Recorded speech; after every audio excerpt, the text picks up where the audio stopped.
একটা জিনিস খেয়াল করবেন মায়েরা, আপনি যখন একটা সংসারে আপনি যান,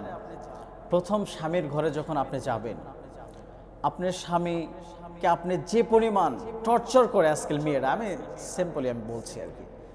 যে মেয়েরা স্বামীকে যে পরিমাণ টর্চার করে, তার কথা শুনতে চায় না, তাকে ইগনোর করে চলে, তো যে পরিমাণ টর্চার করে এক পর্যায়ে স্বামী যখন ধৈর্যহারা হয়ে স্ত্রীকে তালাক দিয়ে দেয়, ছেড়ে দেয়, তখন ওই মেয়েটা কিন্তু বাবার বাড়িতে যাওয়ার পরে 1 মাস 2 মাস পরে তার বিয়ে হয়ে যায়। বিয়ে হওয়ার পরে দ্বিতীয় স্বামীর ঘরে যখন যায়, যে পরিমাণ যেই মেয়েটা স্বামীর সাথে তর্ক করত, বিতর্ক করত, সেই মেয়েটা কিন্তু দ্বিতীয় স্বামীর ঘরে যাওয়ার পরে যে পরিমাণ ধৈর্য ধারণ করেছে, যে পরিমাণ ধৈর্য ধারণ করে যে আমাকে ওটা করলে হয়তো এও ছেড়ে দিবে, সে আমাকে খারাপ নজরে দেখবে, এই কারণে সে কিন্তু খুব ধৈর্য ধরে থাকে। তো এই ধৈর্যটা বোনেরা যদি আগের স্বামীর ঘরে করতেন,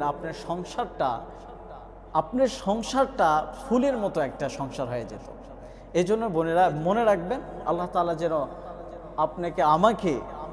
যেন সকল বোনকে বলছি, যেন প্রথম স্বামীর ঘরে যেন ধৈর্য ধারণ করে থাকতে পারে। আল্লাহ তাআলা তৌফিক দান করেন।